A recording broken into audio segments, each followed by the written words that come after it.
Bonjour et bienvenue à vous, chers étudiants, chères étudiantes. Comment allez-vous cette semaine?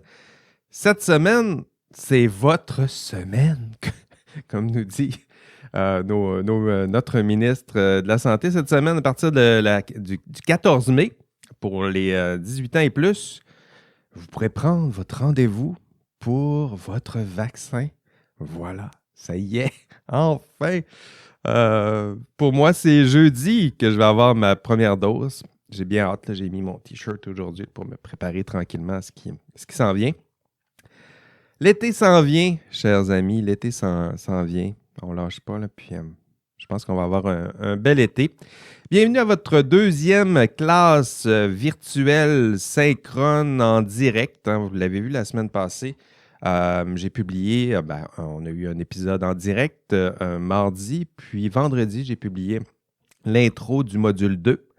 Nous avons abordé toutes sortes de beaux thèmes, le vocabulaire, entre autres, le déontologisme, éthique de la vertu, conséquentialisme. Tout ça, vous devriez être un peu plus à l'aise, je dirais, avec ces concepts-là. Sinon, allez écouter déjà l'introduction du module 2. Ça vous permettra de vous familiariser avec éthique, déontologisme, éthique de la vertu, conséquentialisme, tout ça, là, ça devrait éventuellement, peut-être pas encore, mais d'ici la fin de ce cours, lorsque vous aurez pris le temps de passer à travers le module 2, vous devriez éventuellement mieux maîtriser ces différents concepts.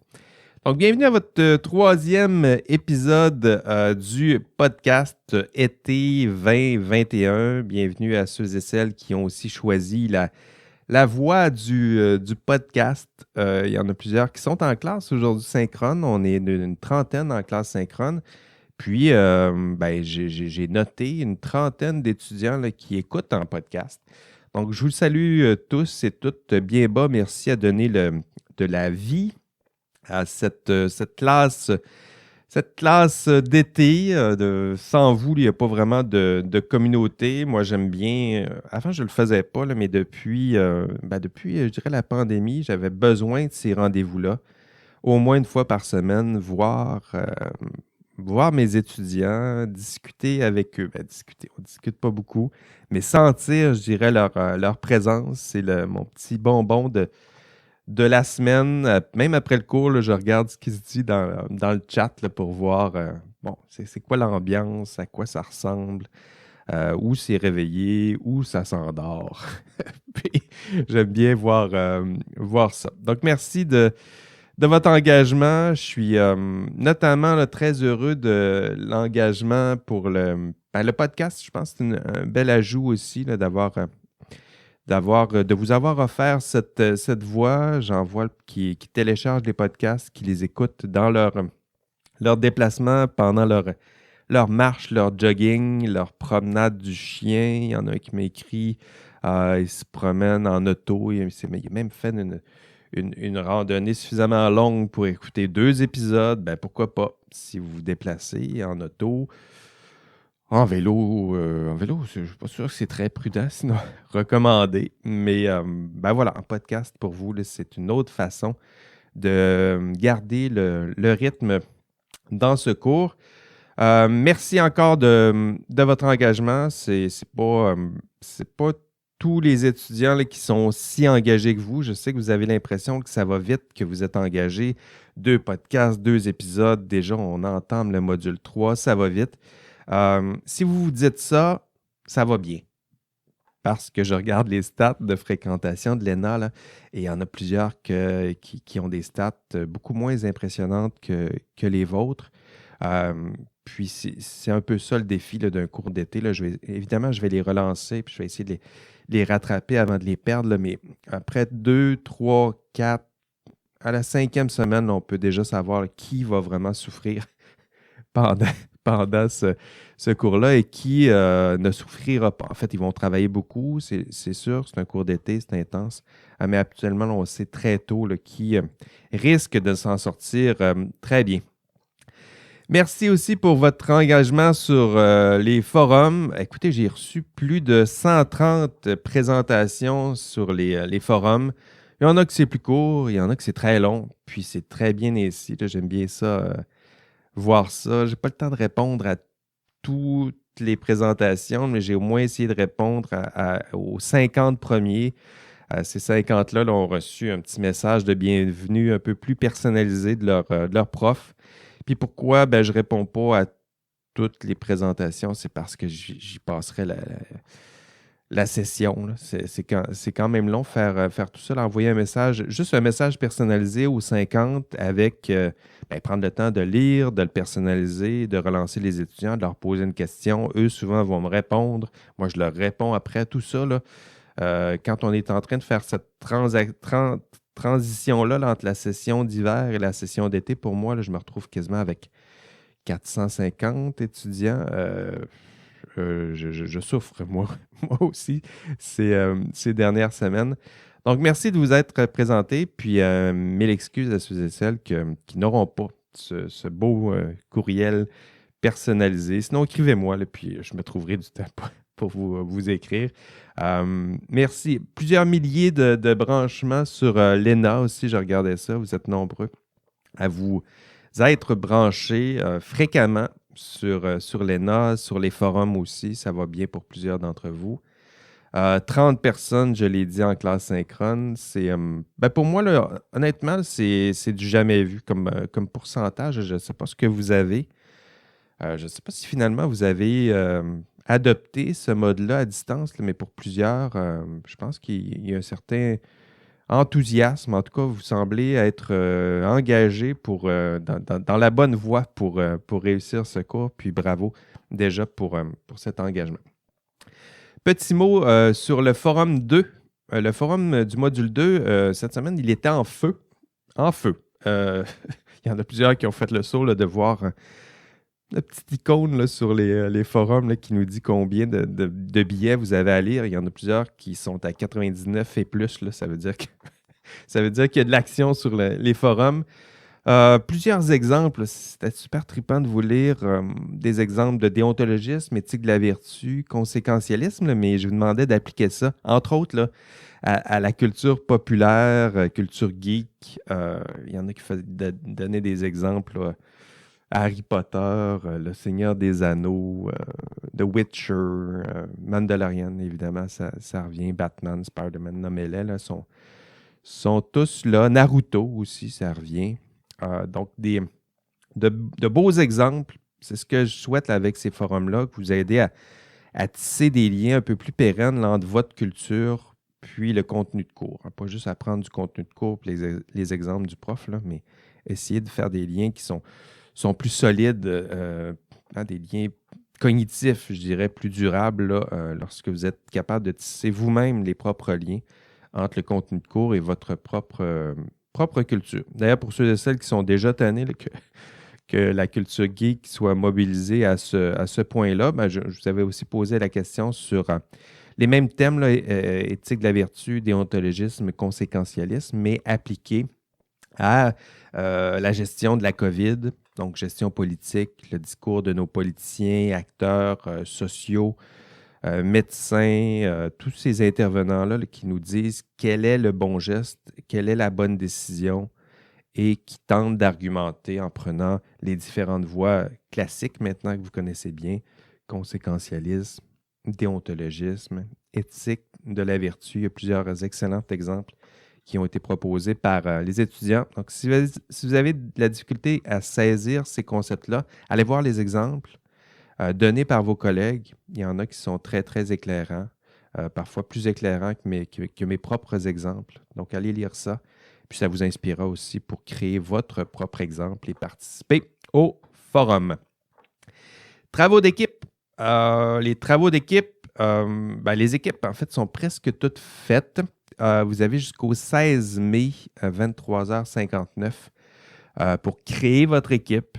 Puis, pour ceux et celles qui resteront seuls, orphelins, c'est comme ça qu'on les nomme là, sur l'ENA, ne vous en faites pas. Je vais vous trouver de belles famille d'accueil, de belles équipes. Je vais vous joindre à d'autres équipes. Donc, ne vous en faites pas. Le but de laisser ça libre un peu, c'est de vous laisser justement là, créer vos propres équipes. Puis à la fin, s'il reste des étudiants qui n'ont pas d'équipe, ben, je crée des nouvelles équipes ou je vous ajoute à des équipes déjà constituées. N'oubliez pas de partager votre principal document. Google Docs, idéalement, mais il y en a d'autres là, qui utilisent toutes sortes d'autres plateformes. Moi, je suis très à l'aise avec les autres plateformes. L'important, là, c'est d'avoir un document partagé avec votre prof et mon auxiliaire, Catherine. Donc, avec Catherine et moi, vous nous partagez un document ou une équipe, ce que vous voulez, là, mais on veut faire un suivi de ce qui se passe sur vos travaux d'équipe.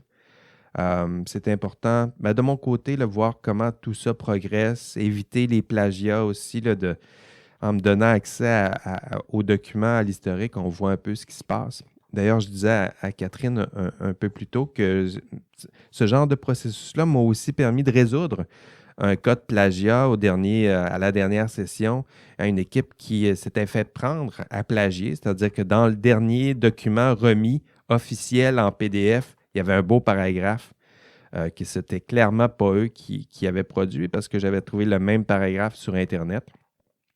Puis à rebours, moi j'ai fait une plainte en bonne et due forme, comité de discipline, vice-doyen aux études. Puis les étudiants me réécrivent en disant ben, le document, c'est le document final PDF, mais c'est une erreur de transformation PDF parce que la citation, elle était là. Puis d'ailleurs, vous pouvez la retrouver dans notre fichier partagé, dans notre document partagé. Puis effectivement, je suis retourné voir dans l'historique, voir le document en question. Puis effectivement, la citation était là, la référence était là, ce qui nous a permis, à notre grand soulagement, ben, aux étudiants évidemment, mais à tous ceux et celles qui sont impliqués dans ce genre de situation-là, de mettre fin à la plainte et d'arrêter le processus en tant que tel et de résoudre et de se donner à tous un plus bel été. Donc ça aussi, ça sert à ça. Moi, j'aime bien intervenir ou voir la progression des travaux. Je préfère de loin ce genre de formule que de simplement vous sanctionner à la fin de la session, là, juste sur le produit final.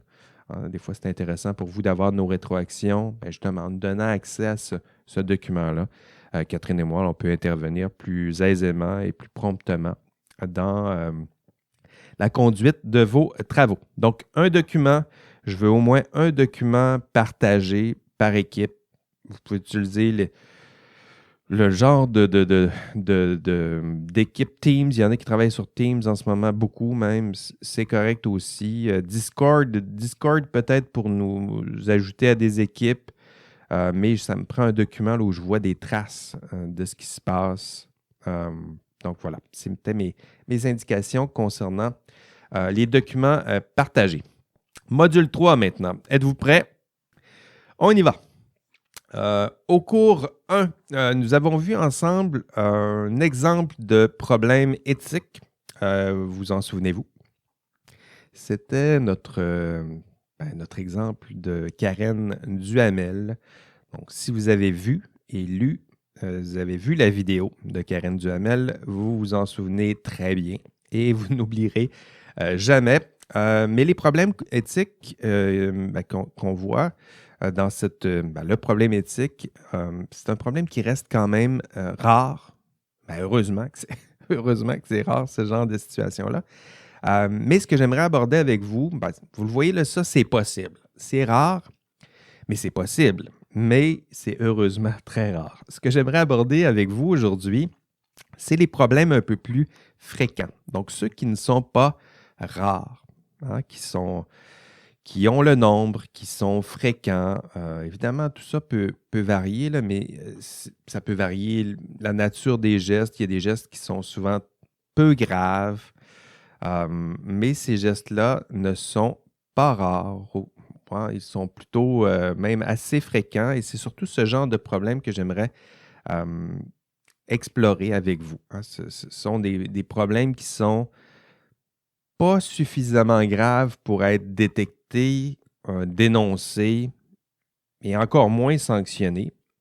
Mais c'est des problèmes qui lorsque cumulés, étant donné leur nombre, là, c'est plein de petits comportements légèrement déviants ou problématiques, mais lorsqu'on les cumule, l'ensemble de tous ces petits problèmes-là cumulés, là, ça fait un- pas un iceberg, mais un gros, un gros problème. Et ce problème-là fait partie aussi des problèmes éthiques liés au système professionnel. Donc, sortir un peu là, des cas spectaculaires et graves que l'on voit à la télé qui sont sanctionnés, corruption, collusion, tout ça, là, on en a vu. Vous savez que ça existait, vous savez que ça a existé, mais que c'est rare. Et là, je veux voir les problèmes qui sont les plus fréquents et pas rares du tout. Donc, et j'aimerais vous convaincre aujourd'hui, et dans ce module 3, et dans ce cours même, que, que vous faites partie aussi du problème.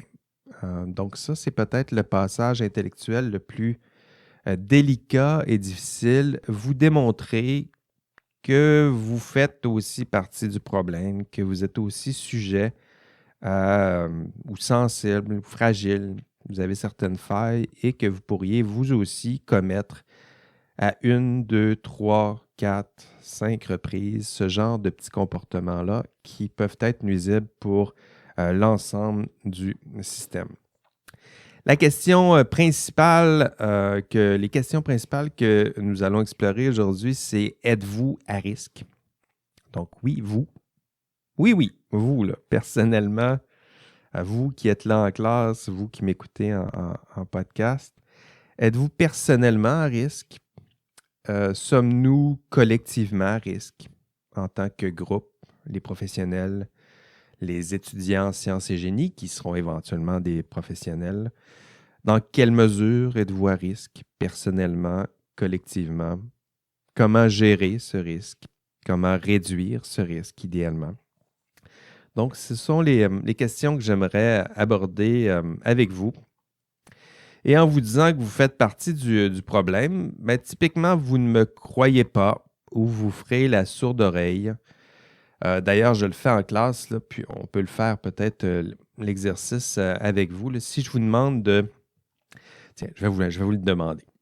Choisissez-vous, je vais faire un peu comme Mesmer. Là, je vais vous poser une question, je vais essayer de deviner le chiffre que vous avez dans votre tête. Là. Choisissez un nombre de 1 à 100.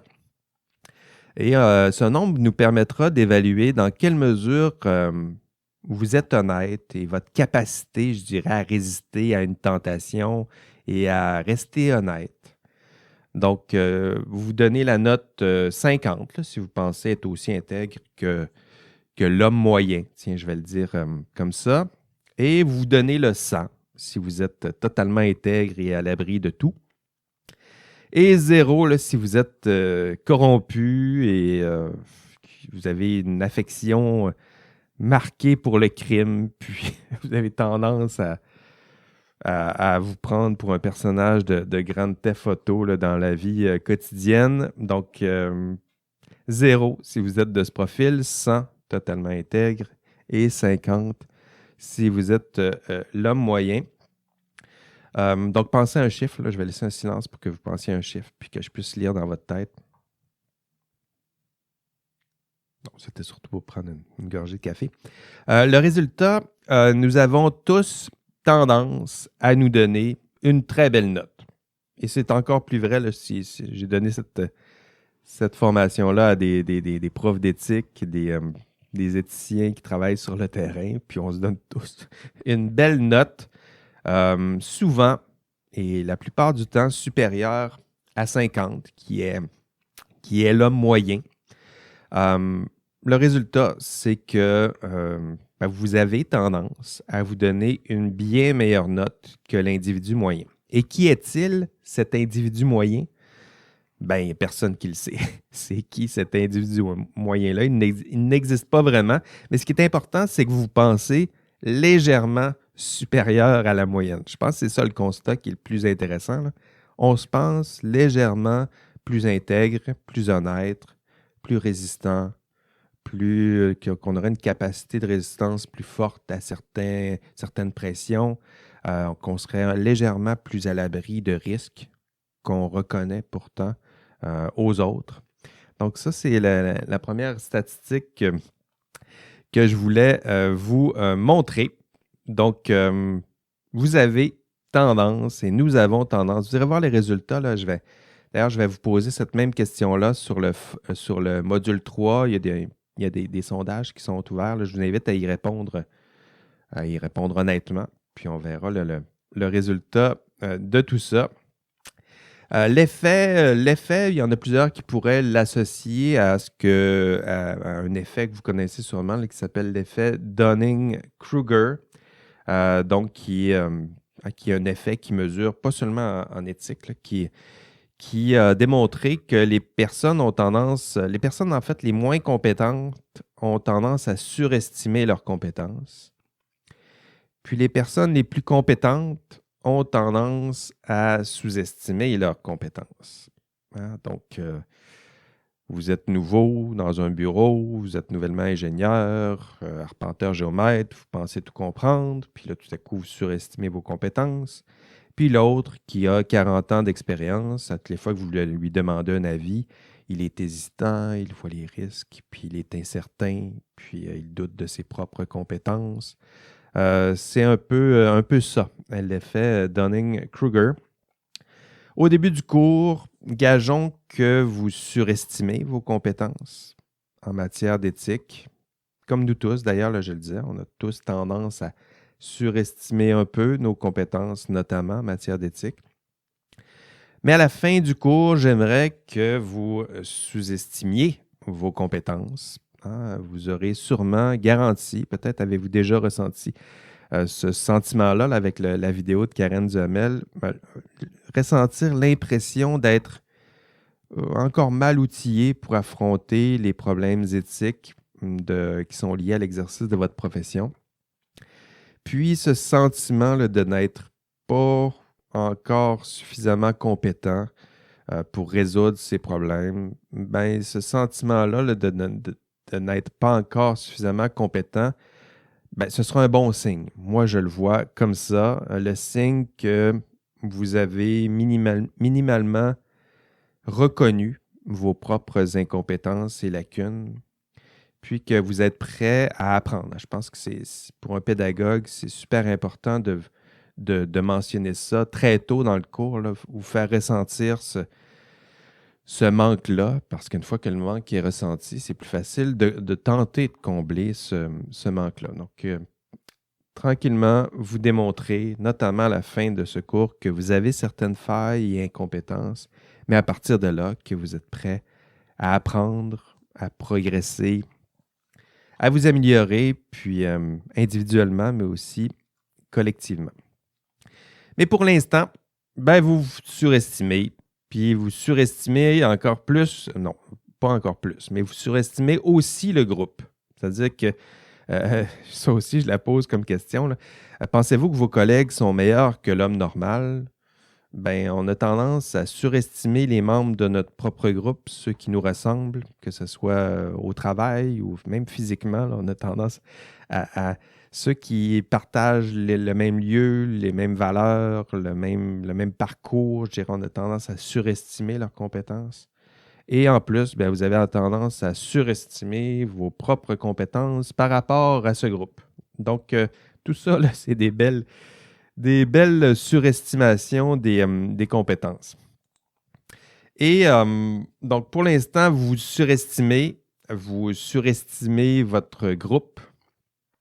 Et de la même façon, c'est ce que je vais tenter de démontrer au module 3, c'est que vous aurez tendance à surestimer votre groupe et vous-même au boulot dans l'exercice de votre travail et vous vous sentirez peut-être légèrement supérieur à ce groupe et à la norme, c'est-à-dire à l'homme moyen. Et c'est tout ça qui a je dirais que c'est cette surestimation là, qui a des conséquences. Réfléchissez-y un peu, là, c'est quoi les conséquences qui sont liées à cette surestimation? Quels sont les risques qui sont associés à cette surestimation collective et individuelle? Peut-être faites-vous peut-être pour simplifier, faites la transposition avec une surestimation technique, là. Disons que vous surestimez la capacité de résistance au vent de telle structure. Il y a des risques qui sont associés à cette mauvaise estimation, à cette surestimation. Je vous invite à faire cette transposition-là aussi en matière d'éthique. Mais d'abord, vous démontrez que vous avez des failles et ça fait partie de ma démonstration aujourd'hui et de ma démonstration dans le module 3.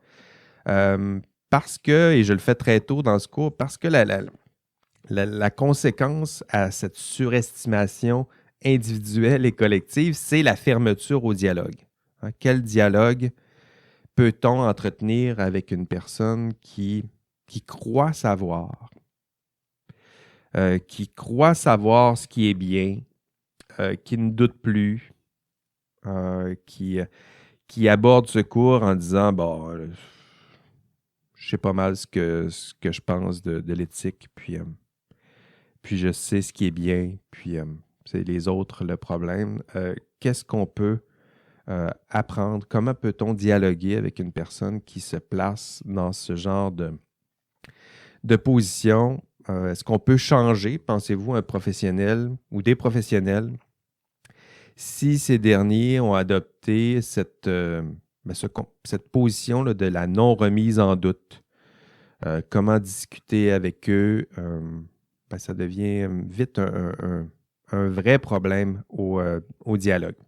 Et cette forme de surestimation a d'autres conséquences collectives, individuelles, et nous les verrons en classe, entre autres, là, dans l'enregistrement de cours.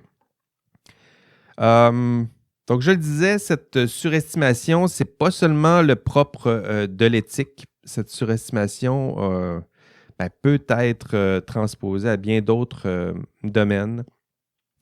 Quel est le trait commun, pensez-vous, entre je sais pas, la conduite automobile, texter au volant, fumer la cigarette, la COVID?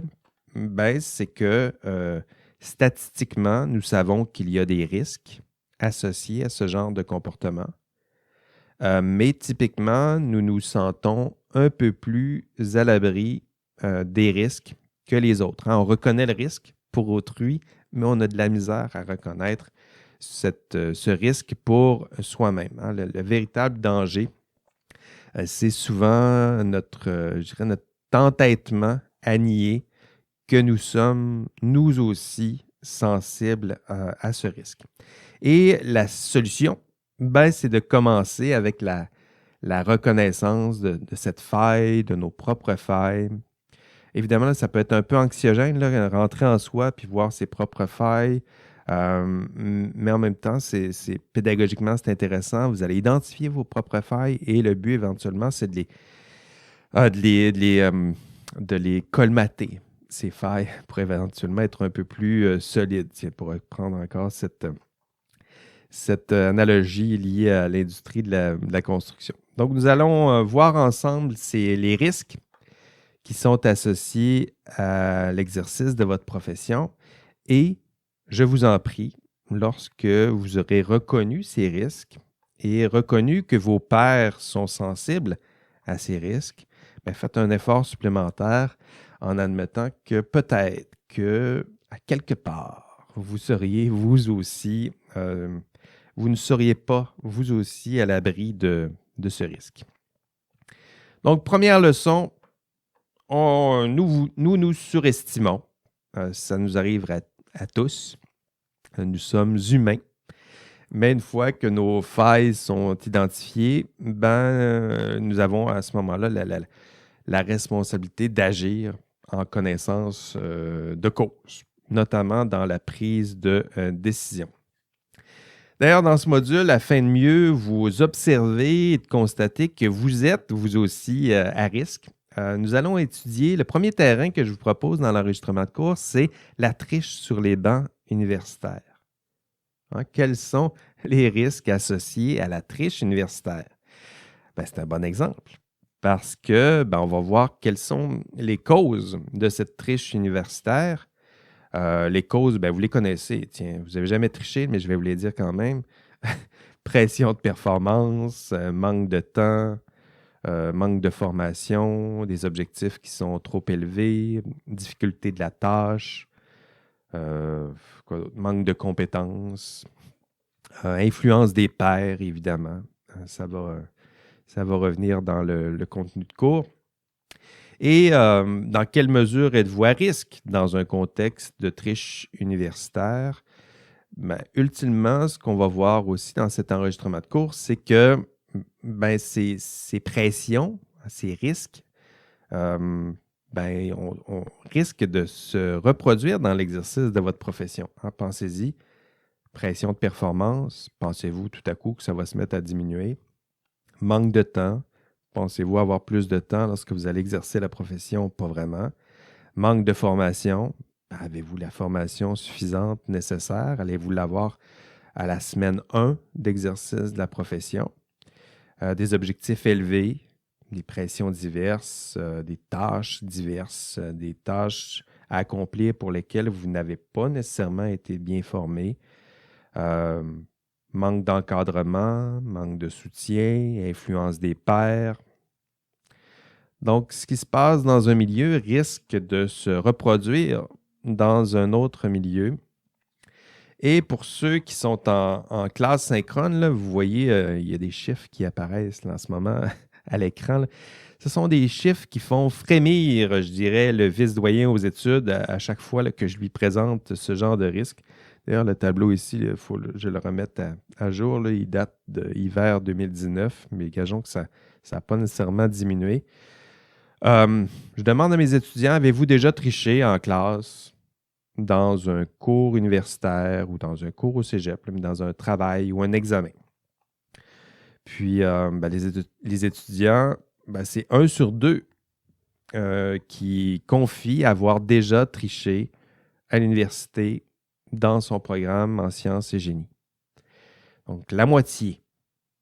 Et ça, c'est la moitié qui me font suffisamment confiance pour me confier qu'ils ont déjà triché. Gageons que ce pourcentage-là est peut-être légèrement supérieur à la moitié. Hein? Et en ce moment, dans ce groupe, ce que ça veut dire, c'est qu'en ce moment, la moitié de ce groupe a déjà triché au moins une fois dans un travail ou un examen universitaire. La moitié. Donc, évidemment, c'est l'autre moitié. Ce n'est pas ceux qui écoutent le podcast en ce moment ou qui m'écoutent en classe synchrone. Là. C'est l'autre moitié qui a déjà triché dans un cours ou un examen universitaire. Donc, 1 sur 2 a déjà triché.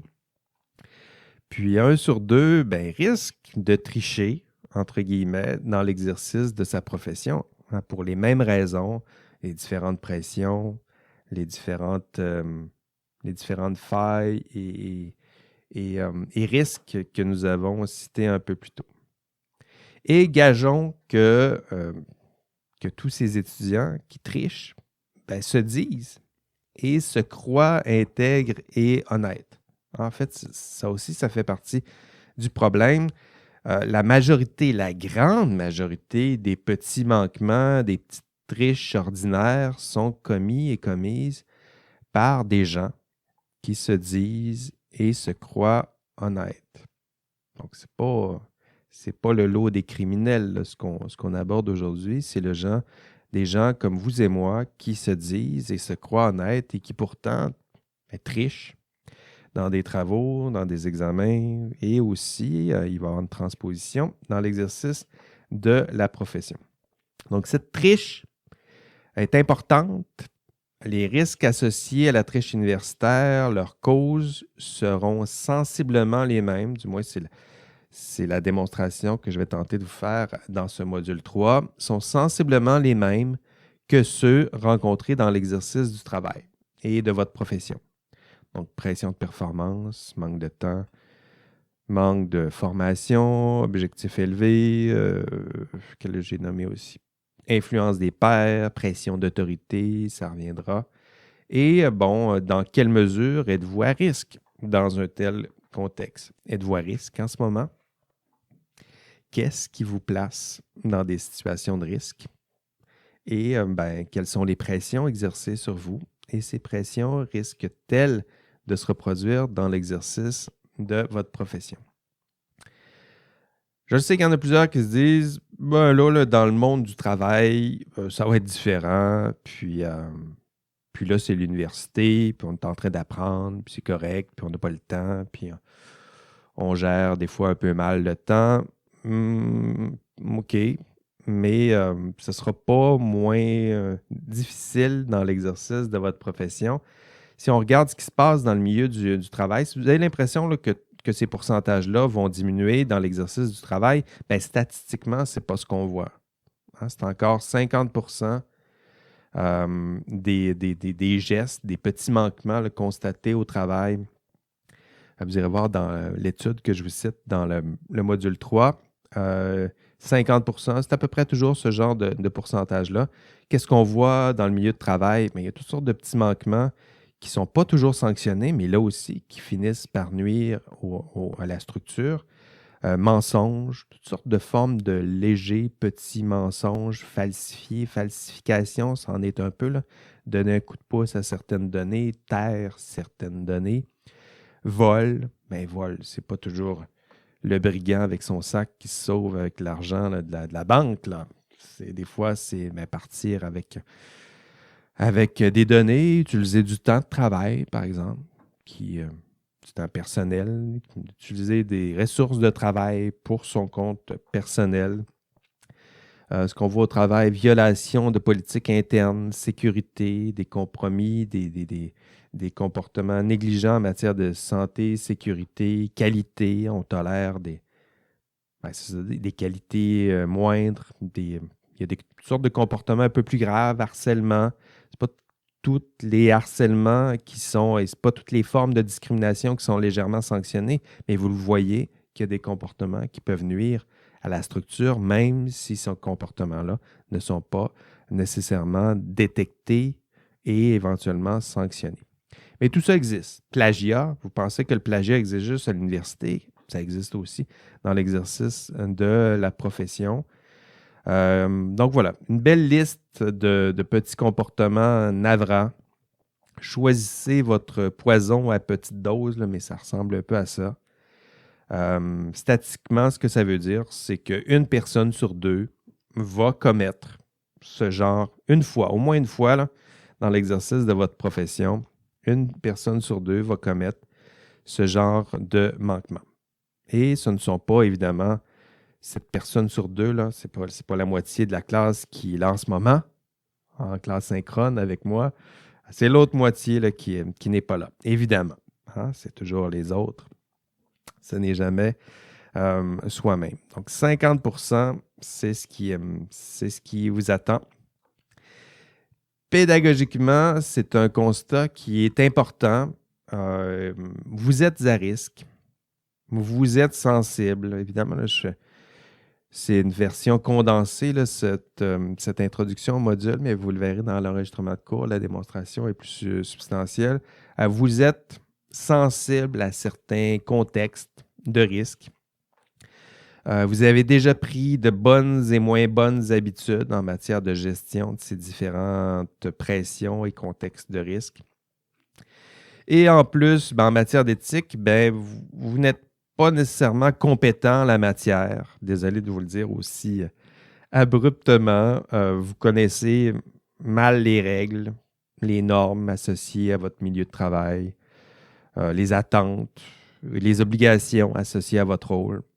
Vous pensez compétent, mais vous n'êtes pas très compétent. En fait, moi, je le vois là, tranquillement, surtout au début de cours. Il y a toutes sortes de confusions. C'est quoi le code? À quoi ça sert un ordre professionnel? Tout ça, il y a plusieurs zones de confusion.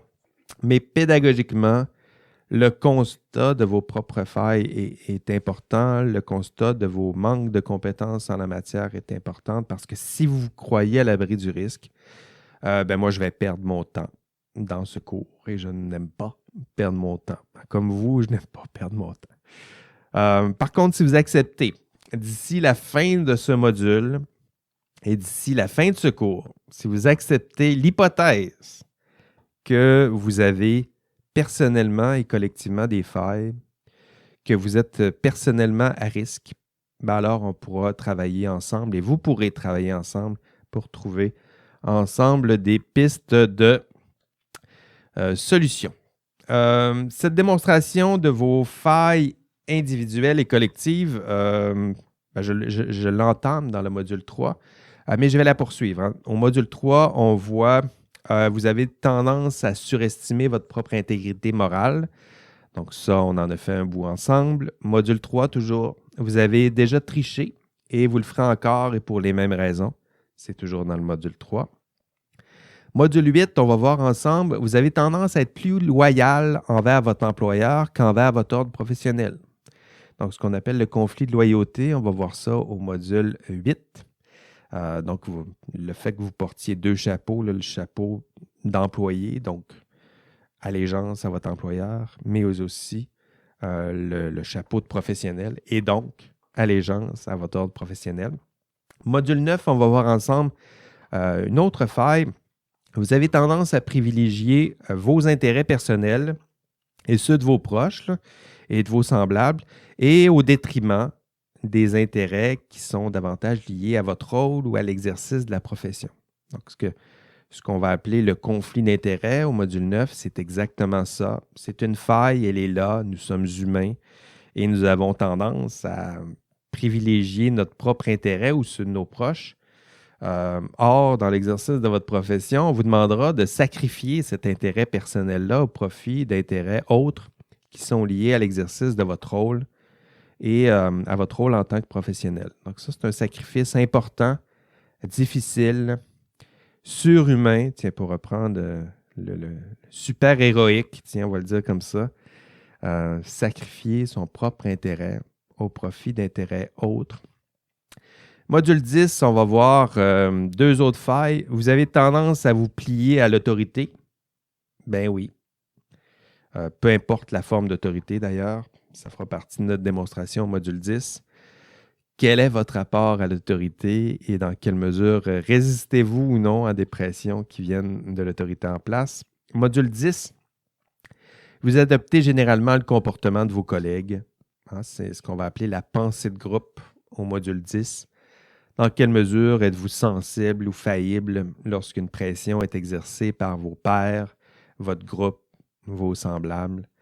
Donc, chacune de ces tendances crée des problèmes et le cumul de ces tendances crée des problèmes qui sont davantage d'ordre systémique et organisationnel. Et c'est à ce problème plus large c'est à ce genre de problème plus large que nous allons nous attaquer d'ici la fin de la session. OK, module 3. Quoi faire maintenant cette semaine? Cette semaine, vous êtes venu en classe nous rejoindre. Bravo. Vous êtes là en classe virtuelle. Vous allez écouter le podcast. Bravo. Vous allez visionner l'enregistrement de cours. J'en ai parlé à quelques reprises où je reprends les mêmes thèmes. Je vais sûrement radoter des mêmes choses. Puis c'est pas grave. Ça fait partie de la pédagogie de se faire répéter, explorer différentes voies pour apprendre. Répondez ensuite aux 3 petits sondages. Donc, je vous en avais parlé. Il y a des sondages où je vous pose à peu près les mêmes questions, mais répondez-y honnêtement.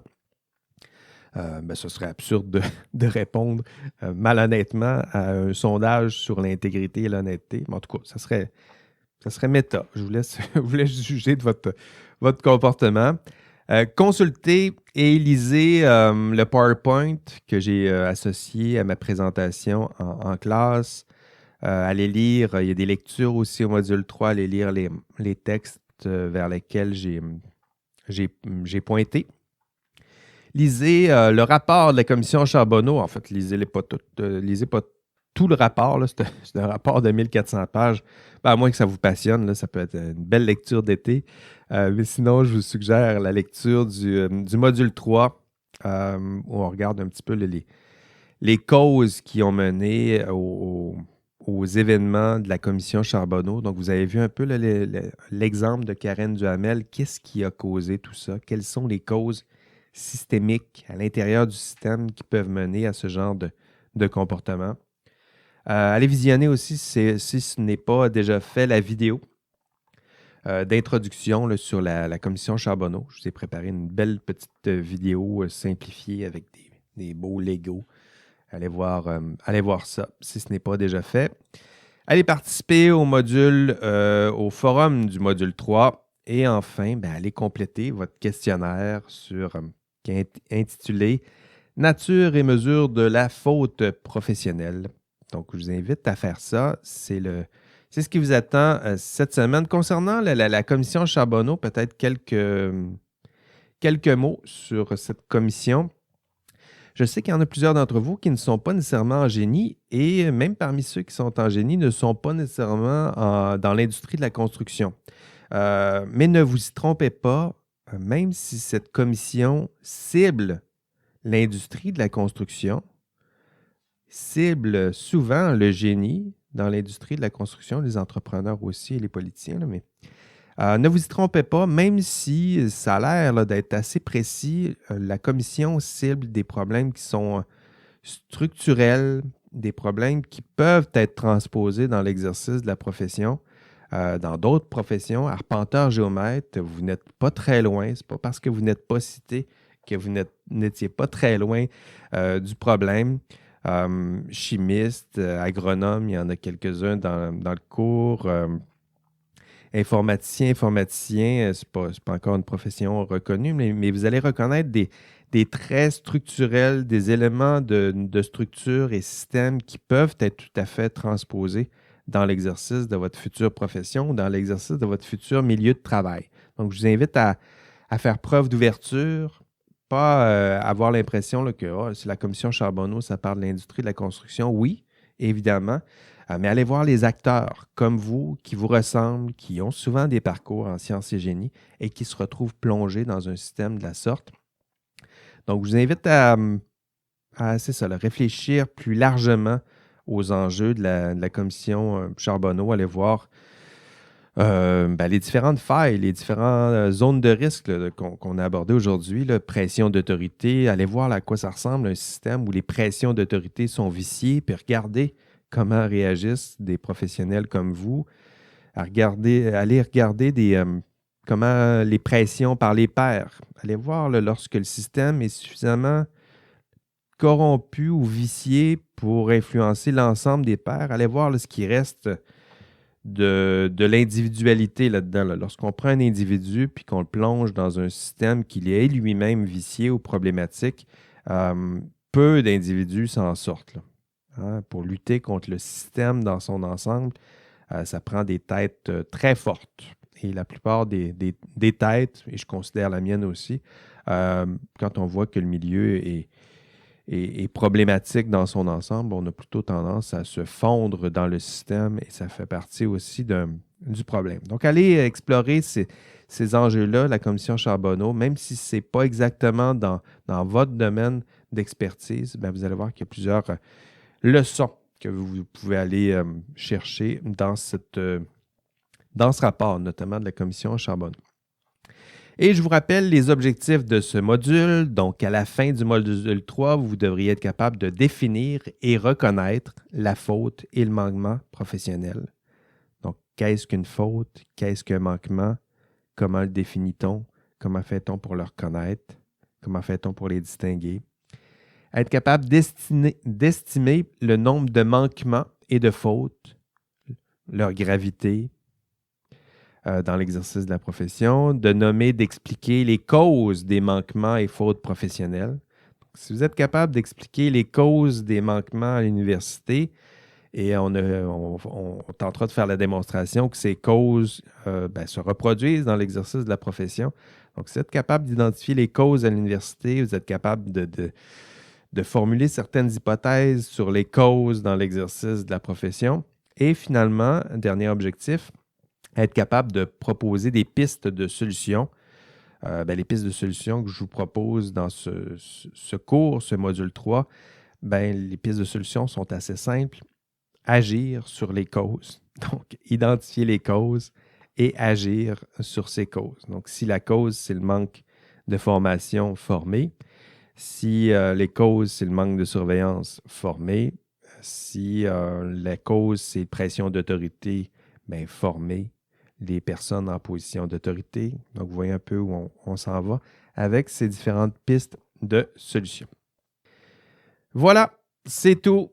Ce sera tout pour cette semaine. Merci à vous d'avoir été là aujourd'hui. Merci à Catherine d'avoir tenu le fort sur le chat. D'ailleurs, je vais prendre vos questions dans quelques minutes, mais pour ceux et celles qui sont en podcast, je me permets de vous saluer bien bas et je vous souhaite une bonne semaine à tous. On se voit la semaine prochaine, mardi, midi. Allez, bye bye. Nice job breaking it, hero. Bonjour à vous. L'indice cette semaine est le mot surestimation. Surestimation est le mot de la semaine, ou plutôt l'indice de la semaine. Allez, bye bye.